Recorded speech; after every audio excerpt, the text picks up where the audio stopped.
This is my 2008 Honda CRF450R. Picked it up for 700 bucks, which sounds like a lot for how it looks, but these bikes definitely go for quite a bit nowadays. This one, however, is very rough. We can just start off at the controls here. I mean, the grip's done. I mean, all these levers are just loose, been worn out. You can see we got another snapped lever over here. Nasty grip. This is about as rough as it really gets. It's already leaking oil. We got just absolute filthy everything. Completely blown fork seals. You can see the rims are pretty nasty, pretty chipped up.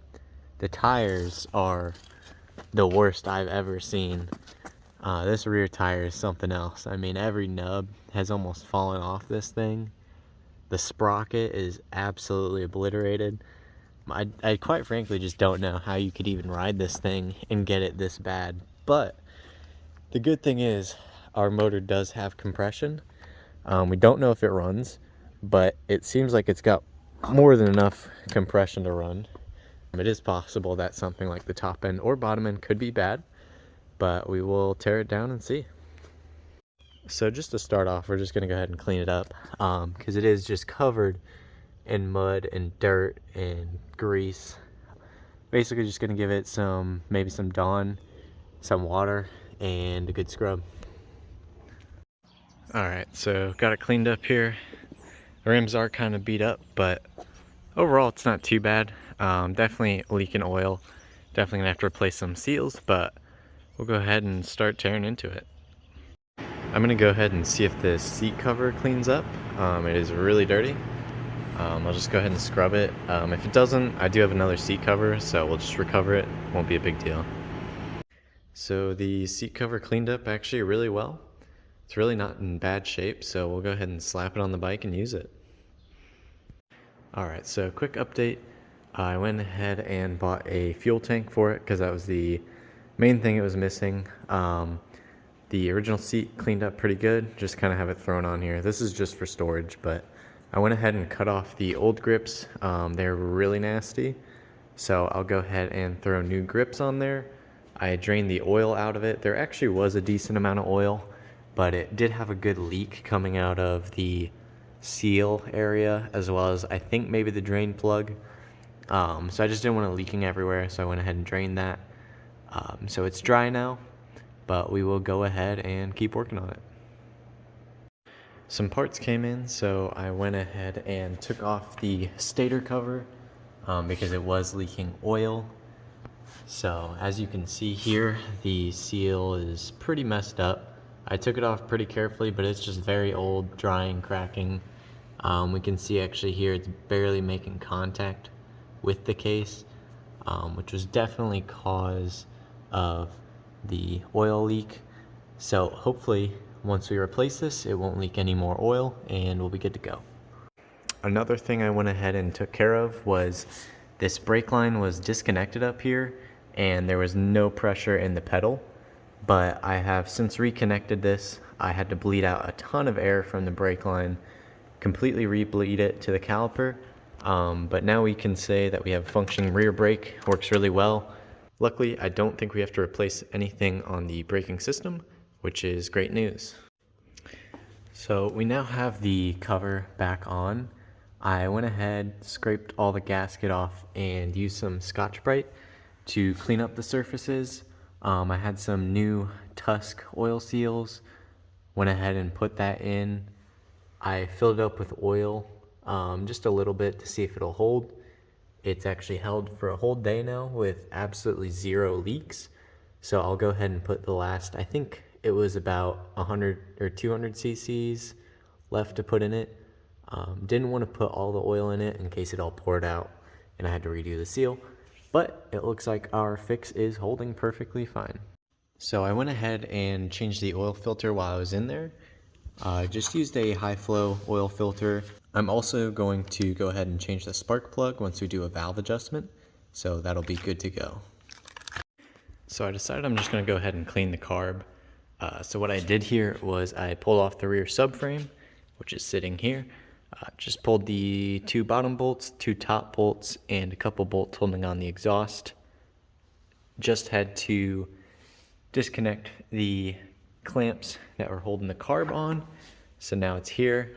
Now I gotta detach the accelerator pump cable and the throttle cable, as well as the hot start cable. Just based off of the smell of the carburetor, I think there is definitely a lot of old fuel in here, and there might be some blocking up some of our jets, which would definitely prevent it from running right. I went ahead and pulled the cover off, and we can see there's a ton of junk in our throttle mechanism, which is probably what's giving us a pretty weak delayed response. So that'll definitely have to be cleaned up, and hopefully our throttle becomes really snappy after that. But other than that, we definitely have to clean this carb up. It is pretty nasty, so we'll get to that.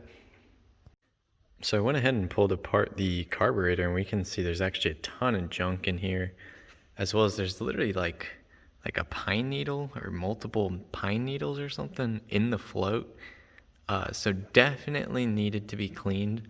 I'm sure some of our jets are even clogged up and nasty, so definitely gonna give those a good clean. We'll go ahead and put it back together, slap it back on the bike, and see how it runs. So I got the jets pulled out, and this one was completely blocked and clogged, so got that all unclogged. We'll go ahead, put them back in the carb, and put it all back together. So we got our carb all cleaned up, put back together. Now we will just throw it on there, see if it runs. If it doesn't, then we gotta go ahead and adjust the intake valves. So a quick little update here. I went ahead and put the carb back on.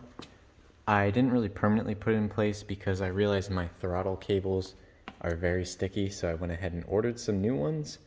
I also put the air box, put a new air filter in, cleaned everything here, so that should be good to go. Which I went ahead and pulled the valve cover off. We can see it down there. It's just 3 bolts. And as I suspected, the intake valves are actually pretty tight. So the left one over here was about 0.005, which is actually basically within spec. This one is insanely tight. I think I got a 0.001 under there, so that needs to be reshimmed for sure, and can definitely cause issues with starting it. So I'm gonna go ahead and undo our timing chain tensioner here. I'm gonna wire up the chain and cam gear so they don't fall in. I'm gonna go ahead and remove these bolts, and then I will remove the cam bridge up here held in by these 4 bolts. I'll pull out the buckets, pull out the shims, and put new ones in. Another thing, to measure our actual clearances for the intake valves, we have to get the motor to top dead center, which we can see by our timing mark here lining up with the arrow inside that dot. Our other timing hole down here, we can see our 2 timing marks on the flywheel match up with the port window here, so we can see them. And then our last timing mark will be on this side, on this gear in here, and we can see the little dot on the gear matches up with this timing mark. So that's how we know it's top dead center. This is how we'll retime our motor once we take our chain off, just to make sure everything runs smoothly. So I got the bolts out of our cam sprocket and the bolts out of the cam bridge retention, and have now pulled the cam bridge actually out of the bike. So we can see it here, has 4 bolts, and under here are the actual buckets. You can see one of our buckets sticking out there, other bucket over here. And I have the shims over on the workbench, so we'll go over there and we'll measure them up and figure out what size needs to be in there. So we get to do a little math now. This is probably really straightforward, really easy to understand. Not really, kind of, not really, but basically we have our measured clearance. So we measured, this is in inches, so 0.005. We're gonna switch everything to metric though. It's just much more precise, easier to work with and do the math. So our clearance on the left was 0.127 millimeters. Our clearance on the right was 0.025 millimeters. The next thing we do is measure our shim thickness. So the left side measured at 1.95, right side measured at 1.9, and that's millimeters. Our spec, or what we want our clearance to be, is 0.006 inches or 0.152 millimeter. So to do our math, we take our old clearance, so 0.127, minus our desired clearance, 0.152, and add that to our old shim thickness.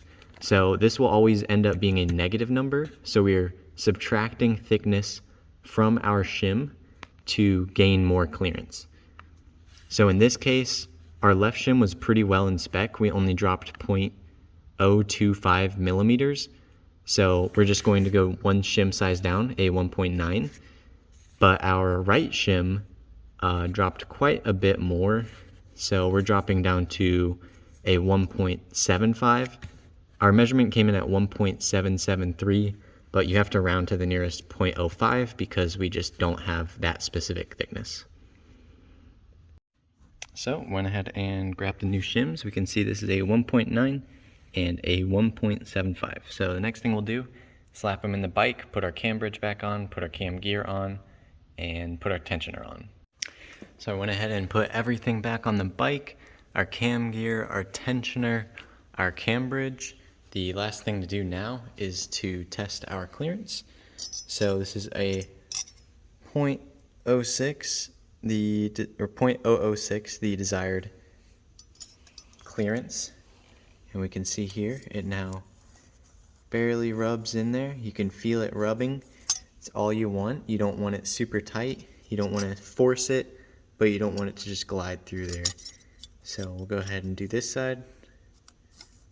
And we can see it just rubs nicely, not super tight, not super loose. So our valves are now in spec.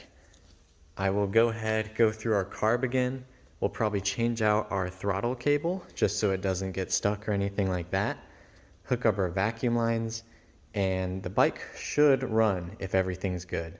It does seem like it has a ton of compression now. I was feeling it, and that's actually really good.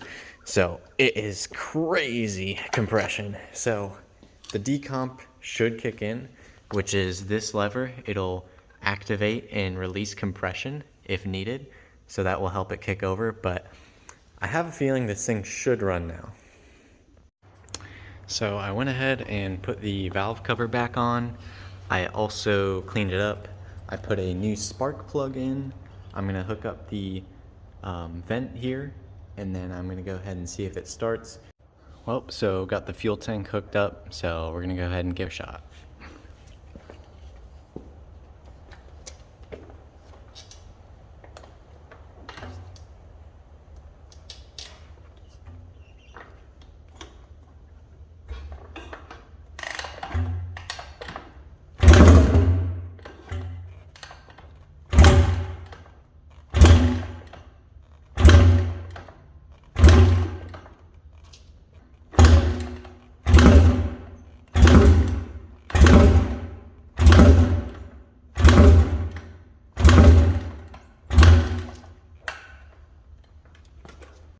Well, it started showing signs of life. It started popping off a good bit there, but it does not want to actually run.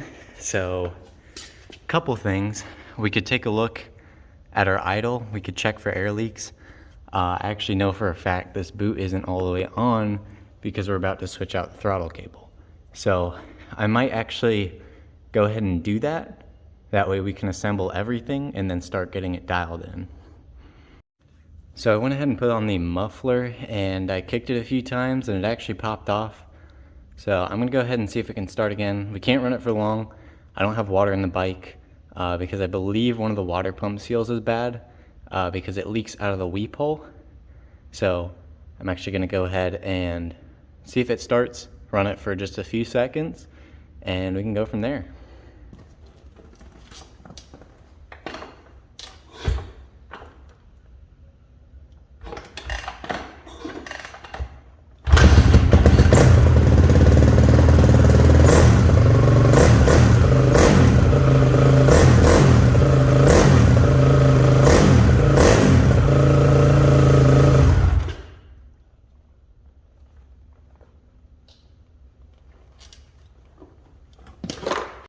So we can definitely call that a success. It actually sounds really good.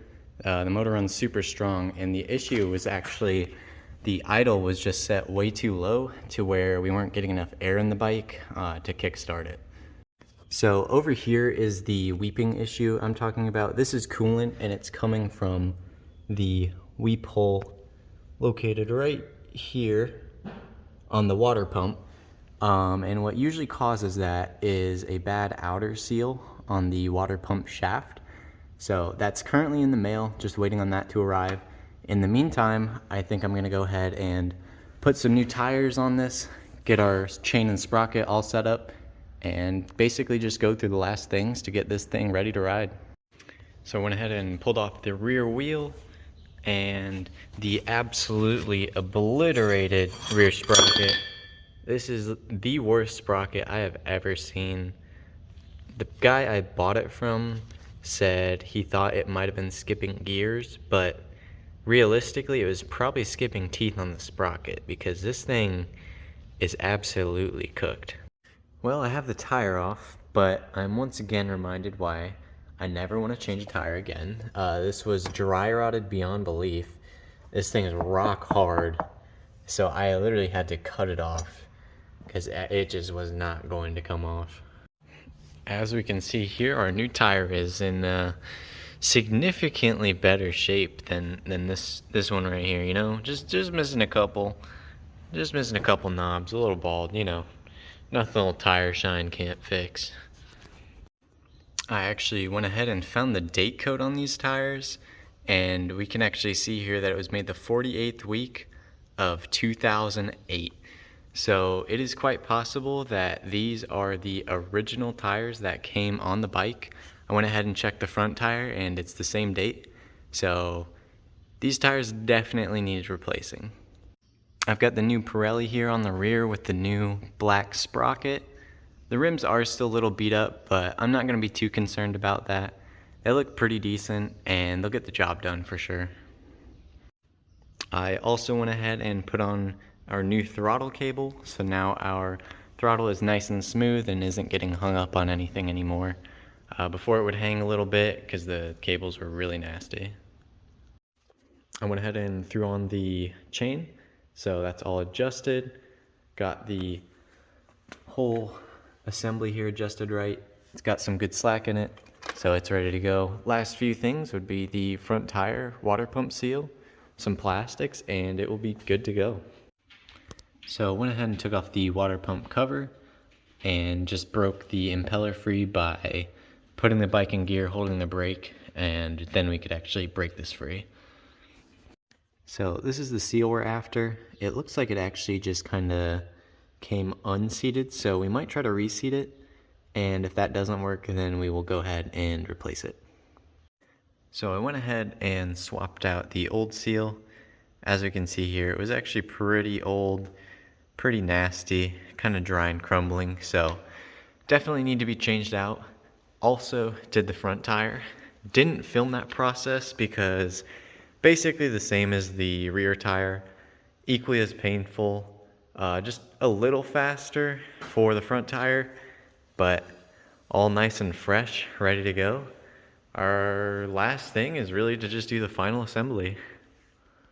So I went ahead and threw the subframe and airbox back on, the gas tank, and at this point we're pretty much just gonna wait for plastics to come in the mail, put it together, and it'll be good to ride. So I went ahead and took this thing for a quick little test ride, and it runs and rides awesome. The only thing I had to do was adjust the chain. It was a little loose once everything kind of set in place. Now the last thing we have to do is swap out the side cover and change the transmission fluid, just because of this one little crack here. It still seals up good, but I just want to make it look a little nicer and not have a crack there. So I'm draining the oil right now. It's pretty nasty. Not the worst I've seen, but definitely needed a change. So we'll wait for that to drain. We'll take off that side cover and we're gonna go ahead and put our new one on. So we got the clutch cover off here, and I'm actually surprised to see the clutch is not in bad shape at all. There's a little bit of grooving going on in the basket, but overall not bad at all. I've seen some really nasty ones, so this one is definitely nice to see. So I figured if we're replacing it, replacement beat up one was already like 40 bucks, and this only happened to be, I think, 70. So figured we'd go ahead and dress it up a little bit. Got the cover all on, torqued on, filled everything up, and I already went ahead and took it for a little test drive. Works perfect, runs great. There's no leaks on our new seal, so we're good to go. So I'm gonna go ahead and clean up the side panels here while we wait for the fenders and shrouds to show up in the mail. Got the old side panels cleaned up. There's still a few dings in them, but they'll definitely do the job. The plastics just arrived, so we'll go ahead and slap those on and wrap this thing up.